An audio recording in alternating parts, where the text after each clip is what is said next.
Hello बच्चों, मैं हूं डॉक्टर दिनेश और आप देख रहे हैं हमारा एजुकेशनल चैनल फिजिक्सीफाई यानी फिजिक्स सिंप्लीफाइड।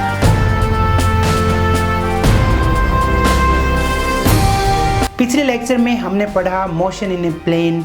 हमने जब कोई ऑब्जेक्ट प्लेन में मूव करता है तो उसकी पोजीशन, डिस्प्लेसमेंट और उसका वेलोसिटी, एक्सेलरेशन और इक्वेशंस ऑफ मोशन के बारे में हमने पिछले लेक्चर में पढ़ा। आज के लेक्चर में हम पढ़ेंगे प्रोजेक्टाइल मोशन के बारे में। मैं आपको बताऊंगा कि प्रोजेक्टाइल क्या होता है, प्रोजेक्टाइल मोशन क्या होती है। फिर प्रोजेक्टाइल मोशन के अंदर तीन बहुत important terms, horizontal range, time of flight और मैक्सिमम हाइट अटेन्ड, इनके एक्सप्रेशंस भी हम निकालेंगे। तो चलिए शुरू करते हैं आज का हमारा ये लेक्चर।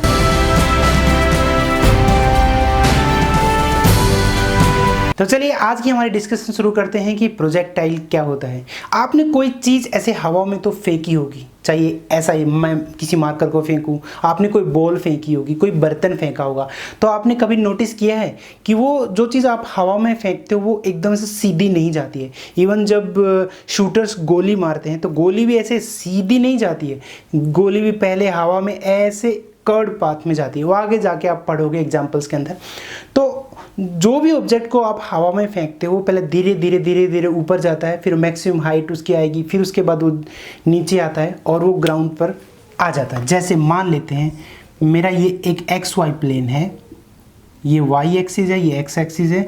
कोई ऑब्जेक्ट O से फेंका गया, धीरे धीरे धीरे पहले वो ऊपर गया, फिर उसके बाद वो नीचे आया, अल्टीमेटली मान लेते हैं वो B पॉइंट पे आके वो ग्राउंड पे आ गया, ऐसे गया था। ठीक है, तो जो भी ऑब्जेक्ट को आप फेंक रहे हो हवा में, चाहे मार्कर का मैं एग्जांपल लूं तो मैंने मार्कर को O से फेंका, ये मार्कर ऐसे ऐसे गया, पहले यहाँ गया और अल्टीमेटली ये आके ग्राउंड पे आ गया। B पॉइंट ग्राउंड पे है क्योंकि वो X एक्सिस के ऊपर है। तो ये मार्कर तो हो गया प्रोजेक्टाइल और इसकी मोशन को बोलेंगे हम प्रोजेक्टाइल मोशन। तो ये होता है आपका, यानी जिस ऑब्जेक्ट को आप फेंक रहे हो वो प्रोजेक्टाइल और उसकी जो मोशन होती है उसको बोलते हैं प्रोजेक्टाइल मोशन, और हम उसी मोशन को स्टडी करने वाले हैं। अब मोशन की स्टडी का तो आपको पता ही है भाई। मोशन की स्टडी में हम क्या स्टडी करते हैं भाई, उसने कितनी डिस्टेंस कवर की, उसकी वेलोसिटी कितनी थी, उसकी एक्सेलरेशन कितनी थी और उसकी इक्वेशन ऑफ मोशन क्या होगी, वो सब हम स्टडी करते हैं। तो चलिए अब हम स्टडी करते हैं इक्वेशन ऑफ प्रोजेक्टाइल मोशन। तो मान लेते हैं हमारा एक ऑब्जेक्ट है जो हमने मैं एक XY प्लेन मान रहा हूँ, एक ऑब्जेक्ट O से हमने फेंका हुआ है और वो अल्टीमेटली जाके मान लेते हैं B पॉइंट पे आ गया। ठीक है, A मैं मान लेता हूँ उसका मैक्सिमम हाइट है। ठीक है, तो ये डायरेक्शन है, ऐसे ऐसे जाके वापस B के ऊपर आ गया। तो अब इनिशियल वेलोसिटी जो है मैं उसकी u मान लेता हूँ, इनिशियल वेलोसिटी इसकी u मान लेता हूँ जो है आपका। ठीक है, इनिशियल पोजीशन हम 0 मान के चल रहे हैं, जो x 0 होगा वो हम 0 मान के चल रहे हैं। ठीक है, अब एक्सेलरेशन की अगर मैं बात करूँ तो एक्सेलरेशन, अब ये जो मोशन है ये तो वर्टिकल डायरेक्शन में है और वर्टिकल डायरेक्शन में एक्सेलरेशन किसके बराबर होता है? Yes, good, acceleration due to gravity के बराबर। तो अगर मैं एक्सेलरेशन को एज ए वेक्टर लिखूं तो वो कुछ ऐसे नहीं आएगा, AXI प्लस AYJ, लेकिन जो AX होगा वो तो आपका 0 होगा क्योंकि ये तो वर्टिकल मोशन है, इसमें हॉरिजॉन्टल का तो कुछ ही नहीं। और AY कितना होगा? माइनस GJ होगा, यानी अगर A वेक्टर होगा तो कितना होगा? Minus GJ। यानी अगर उसके मैग्नीट्यूड की बात करूं एक्सेलरेशन A तो किसके बराबर होगा? माइनस G के बराबर होगा। तो जो एक्सेलरेशन होगा हमारे यहाँ पर माइनस G के बराबर होगा। अब इनिशियल वेलोसिटी, अब मान लेते हैं ये है एंगल ऑफ थीटा जिसके ऊपर हम प्रोजेक्ट को फेंक रहे हैं ऑब्जेक्ट को, तो थीटा को बोलते हैं एंगल ऑफ प्रोजेक्शन। मैं यहाँ पे लिख देता हूँ, theta is angle of projection बोलते हैं उसको, थीटा एंगल पे फेंका। ठीक है, तो अब हम पहले u जो वेलोसिटी है, इनिशियल वेलोसिटी जिसके साथ फेंका हो गया ऑब्जेक्ट, तो उसके x और y कंपोनेंट, आई होप आपने ये एक्सेलरेशन वाला उतार लिया होगा, तो मैं इधर लिख लेता हूँ।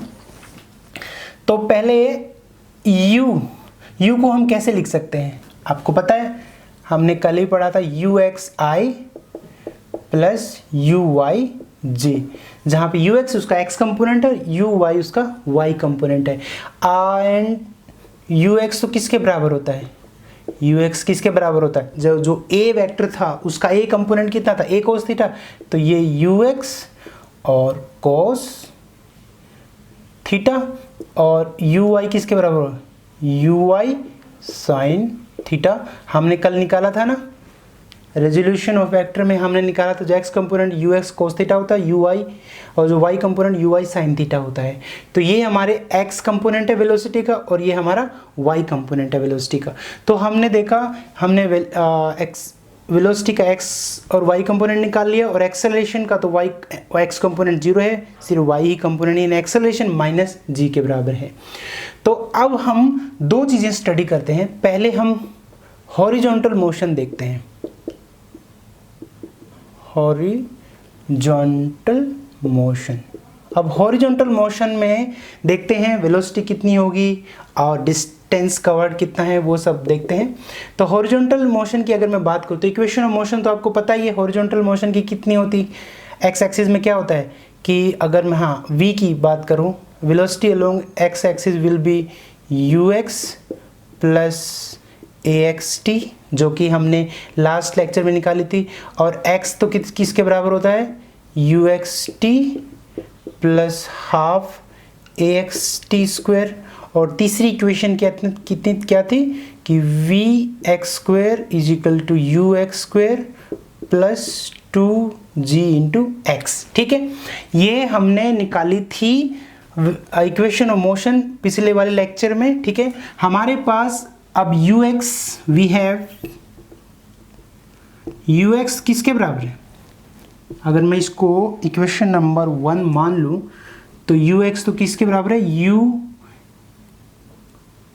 ux is equal to u cos theta, sorry यहाँ पर u आएगा, u cos थीटा आएगा, और ax कितना है, ax तो हमारा 0 है, तो इसलिए यहाँ पर क्या आ जाएगा, तो v velocity long x axis तो कितना हो जाएगा, is equal to u cos theta, और ax तो 0 है तो वो 0 हो गया।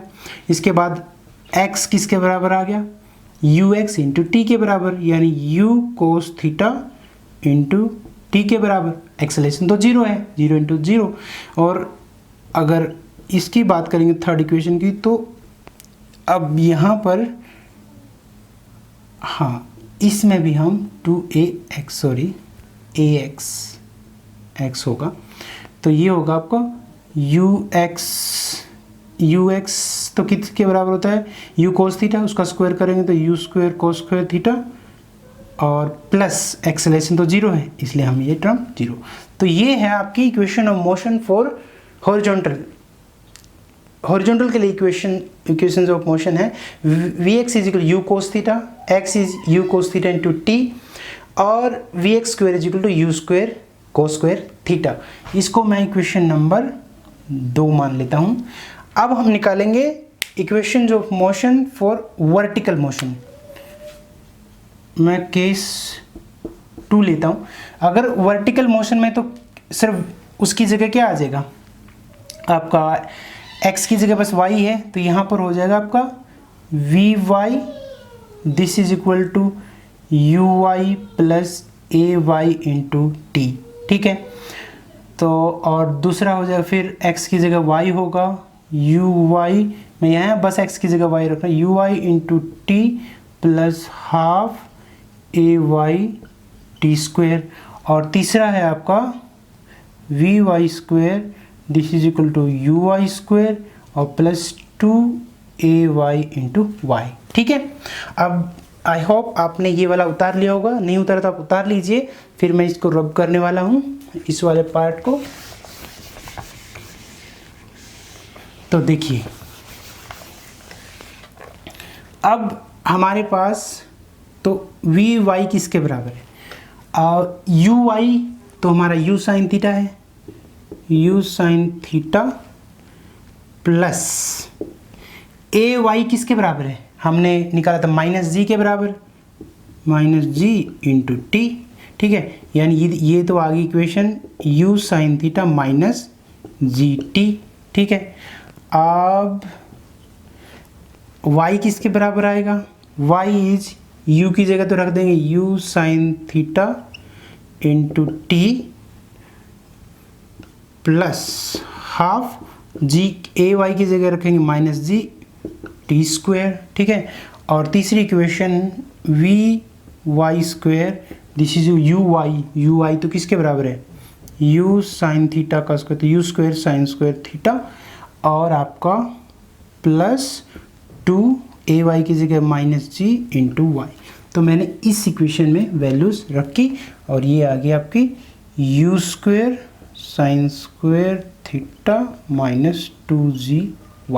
तो ये होगी हमारी equation of motion in the vertical motion के अंदर, वर्टिकल डायरेक्शन में। तो v y is u sine theta minus u g t, और y is u sine theta into T plus half minus half G T square, और v y square is u square sine square theta minus 2gy।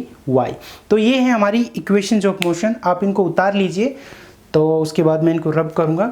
ये equations of motion है x और y direction में, यानी horizontal यानी x, vertical यानी y direction में। अब इसके बाद हम निकालेंगे जो हमने 3 इंपॉर्टेंट टर्म्स बताई थी, time of flight, horizontal range और मैक्सिमम हाइट अटेन, उनके फॉर्मूले अब हम निकालते हैं। तो आगे बढ़ने से पहले हम इन तीनों टर्म्स के बारे में जान लेते हैं, time of flight, horizontal range और मैक्सिमम हाइट। देखिए टाइम ऑफ फ्लाइट क्या होता है, जब ऑब्जेक्ट O से ऐसे छोड़ा गया और फिर वो पूरा कवर पार करके जब वो B पे पहुंचा, तो जितने टाइम में वो O से चल के और B पे पहुंचा उसको बोलते हैं टाइम ऑफ फ्लाइट, यानी total time taken from initial position to final position, that is the time of flight. उसके बाद हॉरिजॉन्टल रेंज क्या होता है, हॉरिजॉन्टल रेंज होता है कि जब ऑब्जेक्ट आपका ऐसे कर्व पाथ में गया तो उसने हॉरिजॉन्टली कितनी डिस्टेंस कवर की, यानी कहने का मतलब this is horizontal distance OB, horizontally उसने कितनी डिस्टेंस की, that is the horizontal distance. और मैक्सिमम हाइट का मतलब होता है दिस वन, उसने मैक्सिमम कितनी हाइट जो है, मैक्सिमम सबसे ऊपर कितनी हाइट पे गया था, that is the maximum height. तो इन तीनों के फॉर्मूले अब हम निकालते हैं। तो सबसे पहले हम टाइम ऑफ फ्लाइट निकालते हैं। तो टाइम ऑफ फ्लाइट यानी O से चल के और B जाने में उसने कितना टाइम लिया। तो देखिए जब ऑब्जेक्ट B पॉइंट के ऊपर होगा तो उसका y कोऑर्डिनेट कितना होगा, 0 होगा at point B, y is equal to 0, ठीक है। तो अब इस पॉइंट का यूज हम करेंगे एज, हमारे पास इक्वेशन कितना है, y is u sine theta into T minus half ji t square, जो कि थोड़ी देर पहले निकाली थी ये वाली इक्वेशन।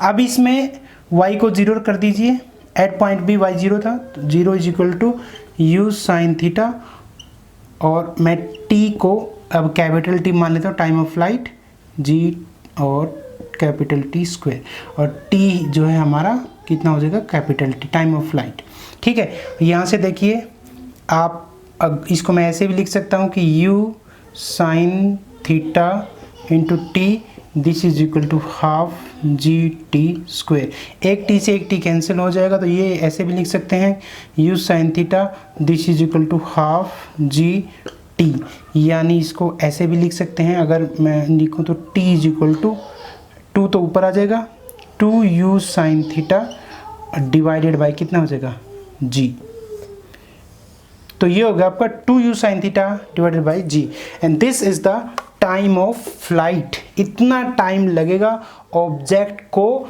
जो थीटा एंगल पर प्रोजेक्ट हुआ है O से B पहुंचने में, that is t is equal to 2u sine theta by g।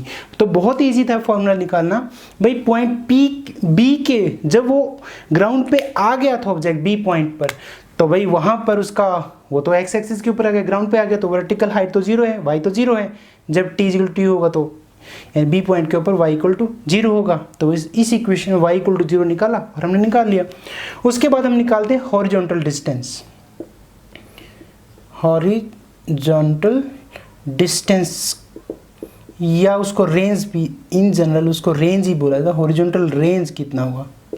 तो देखिए अब हमने कहा था कि जो हॉरिजॉन्टल वेलोसिटी कितनी थी हमारी, ux कितना था हमारा, ux था हमारा u cos थीटा, और जो हॉरिजॉन्टल वेलोसिटी है वो तो कांस्टेंट है। और तो O से B जाने में कितना डिस्टेंस, हॉरिजॉन्टल रेंज मान लेते हैं उसको मैं D से दिखाता हूँ, ठीक है, इसको मैं D से दिखाता हूँ। D कितना आएगा, वेलोसिटी तो कितनी है u cos थीटा वेलोसिटी, और टाइम कितना लग रहा है O से B में, t टाइम बोला हमने, तो वेलोसिटी इंटू टाइम ही तो डिस्टेंस होता है, तो OB इज इक्वल टू ये D is equal to u cos theta to t। अब u cos थीटा वेलोसिटी और t तो अभी निकाला है, कितना है 2u sin theta by g, रख दो 2u sin theta by g। तो इसको हम ऐसे भी लिख सकते हैं कि मैं अगर u स्क्वायर को आगे ले लूँ बाई g, इसको मैं ऐसे लिख सकता हूँ 2 sin थीटा cos थीटा, और 2 sin थीटा cos थीटा अगर ट्रिग्नोमेट्री में आप जाके देखेंगे तो वो होता है sin 2 थीटा, तो ये हो जाएगा आपका u square sin 2 theta by g। तो ये हो गया आपका हॉरिजॉन्टल डिस्टेंस, हॉरिजॉन्टल रेंज, ये u square sin 2 theta by G. तो ये हॉरिजॉन्टल रेंज का फॉर्मूला बहुत ही इंपॉर्टेंट है, ये फॉर्मूले आपको बिल्कुल याद भी रखने पड़ेंगे न्यूमेरिकल प्रॉब्लम्स के लिए। तो हमने टाइम ऑफ फ्लाइट के लिए निकाल लिया, कितना टाइम लिया उसने O से B जाने में, और हॉरिजॉन्टल रेंज भी निकाल लिया, भाई हॉरिजॉन्टली कितनी डिस्टेंस कवर करेगा जब वो ग्राउंड से टकराएगा। तो अब तीसरी चीज़ रह गई हमारी, आप इसको उतार लीजिए, मैं लेफ्ट वाले पार्ट को रब करूँगा। तीसरी चीज़ अब हमारी रह गई है कि वो ऑब्जेक्ट मैक्सिमम हाइट कितनी अटेन करेगा, तो ये वाली अब हम निकालेंगे। तो आगे बढ़ने से पहले मैं एक छोटी सा कॉन्सेप्ट आपको बताना भूल गया हूँ, डायरेक्शन ऑफ वेलोसिटी, कि जब ऑब्जेक्ट प्लेन के अंदर मूव करता है तो उसकी वेलोसिटी की क्या डायरेक्शन होती है। देखिए जब जैसे मान लो किसी भी पॉइंट के ऊपर अगर आपको वेलोसिटी निकालनी, जैसे एक P पॉइंट है, इसके ऊपर आपको वेलोसिटी की डायरेक्शन अगर निकालनी है तो वो होती है टेंजेंट टू दैट पॉइंट। आप उस पॉइंट के ऊपर टेंजेंट खींच लीजिए, that tangent will give the equation of motion. तो हर पॉइंट के ऊपर, जैसे अगर इस इक्वेशन पर होगा तो ऐसे होगी, अगर यहाँ पर होगा तो डायरेक्शन ऐसी होगी, यहाँ पर होगा तो डायरेक्शन ऐसी होगी, ऐसे। तो किसी भी पॉइंट के ऊपर अगर आप डायरेक्शन निकालना चाहते हैं तो वेलोसिटी की, तो बस टेंजेंट खींच दीजिए उस पॉइंट के ऊपर, that will give the direction of motion, उसका यहाँ पर यूज होगा। अब जब हम बात करने वाले हैं मैक्सिमम हाइट अटेन की, तो जब ऑब्जेक्ट मैक्सिमम हाइट पर जाएगा तो उसकी डायरेक्शन क्या होगी मैक्सिमम हाइट के ऊपर, बिल्कुल ऐसे होगी, and that will be parallel to x, क्योंकि वो मैक्सिमम हाइट के ऊपर है, वो x के पैरेलल होगा। x के पैरेलल होगा मतलब उस पॉइंट के ऊपर उसका जो y जो कंपोनेंट होगा एट मैक्सिमम हाइट,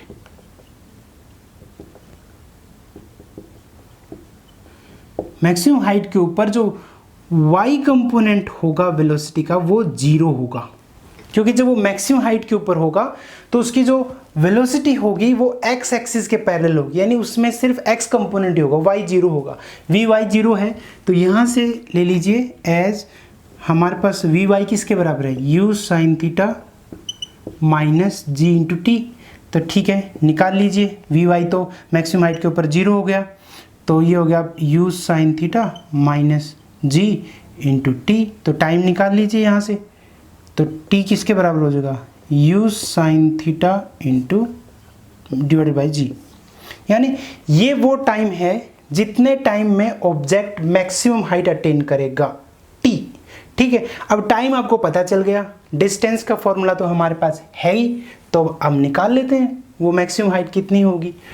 एज हमारे पास फॉर्मूला है y is u sin theta into T और minus half G T square. ठीक है, u अब t तो कितना है, मैक्सिमम हाइट जाने में कितना टाइम लगेगा, अभी निकाला हमने, u sin theta divided by g minus half g, और u sin थीटा स्क्वायर है तो उसका स्क्वायर ही कर देता हूँ मैं, u square sine square theta, T square है ना, डिवाइडेड बाई जी स्क्वायर, ठीक है। अब यहाँ से आ गया आपका ये u बाई जी और u स्क्वायर होगा, u इंटू यू, और ये होगा साइन स्क्वायर थीटा, और ये कितना होगा आपका, एक जी से एक जी कैंसिल हो गया, तो नीचे तो ये 2g बच गया और u square sine square theta, ठीक है। अब देखिए ये u square by g sine square theta common ले लिया, यहाँ 1 बच गया, यहाँ हाफ बच गया, एक में से आधा गया, आधा बच गया, तो कितना बच गया, u square by 2g sign square theta. This will give the maximum height, जिसको मैं h मान लेता हूँ, मैक्सिमम हाइट को मैं h मान लेता हूँ, तो h will be this one, u square sine square theta by g। तो बहुत इजी था भाई, जब मैक्सिमम हाइट होगी तो जो वेलोसिटी होगी वो x एक्सिस के पैरेलल होगी, तो वेलोसिटी का जो कंपोनेंट होगा y वो 0 हो जाएगा, तो वहाँ से हमने t निकाल लिया। कितने टाइम में इस फॉर्मूले से निकाल सकते, कितने टाइम में वो मैक्सिमम हाइट अटेन करेगा, t निकाल लिया। अब जब आपको टाइम पता है तो भाई डिस्टेंस निकालना तो बहुत ही आसान है, इस फॉर्मूले से में आपने t ही रखना था और ये निकाल लिया, h is u square sine square theta by 2g। तो ये था आपका मैक्सिमम हाइट अटेन्ड। तो ये तीनों ही चीज़ें, time of flight, horizontal range और मैक्सिमम हाइट अटेन्ड, तीनों के तीनों बहुत ही इंपॉर्टेंट है कम्पिटिटिव एग्जाम के लिए भी और आपके बोर्ड एग्जाम के लिए भी। बोर्ड एग्जाम में तो ऐसे आएगा, डिस्कस द प्रोजेक्टाइल मोशन, या फिर आ जाएगा obtain the expression for the time of flight, obtain the expression for horizontal range और obtain the expression for the maximum height attained by a projectile. तो इन तीनों में से तीनों भी आ सकते हैं, कोई एक भी आ सकता है। तो और जहाँ तक न्यूमेरिकल प्रॉब्लम की बात है कम्पिटिटिव एग्जाम के लिए, उसके लिए तीनों फॉर्मूले आपको याद होने चाहिए, ताकि आपको बस थीटा पता है, यू पता है, जी पता है, मैक्सिमम हाइट जी तो आपको पता ही है, थीटा यू आपको इनिशियल वेलोसिटी देंगे, आपको थीटा देंगे, पूछ लेंगे मैक्सिमम हाइट अटेन्ड कितना है, निकाल सकते हैं आप। इसी तरह टाइम ऑफ फ्लाइट निकाल सकते हैं, हॉरिजॉन्टल रेंज निकाल सकते हैं, तीनों फॉर्मूले आपको पता होने चाहिए। तो चलिए थोड़ा सा रिवाइज कर लेते हैं, आज हमने क्या पढ़ा।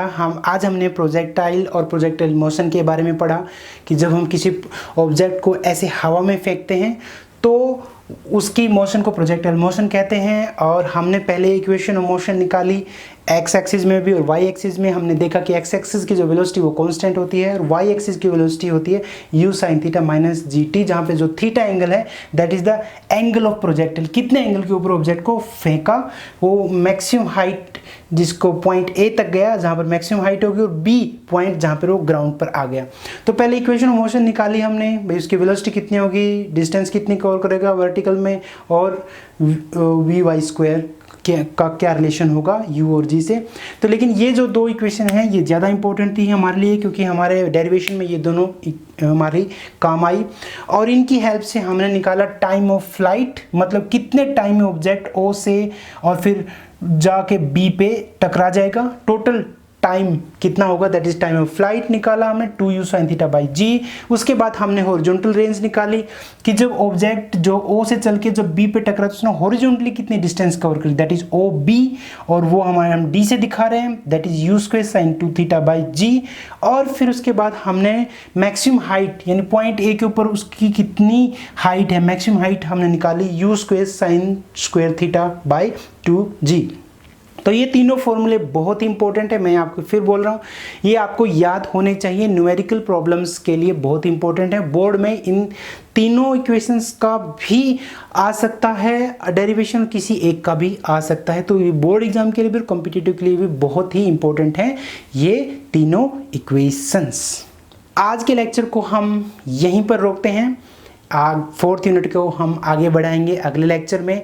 तब तक आप न्यूमेरिकल प्रॉब्लम्स सॉल्व करते रहिए, अगले लेक्चर में हम कुछ न्यूमेरिकल प्रॉब्लम भी सॉल्व करेंगे।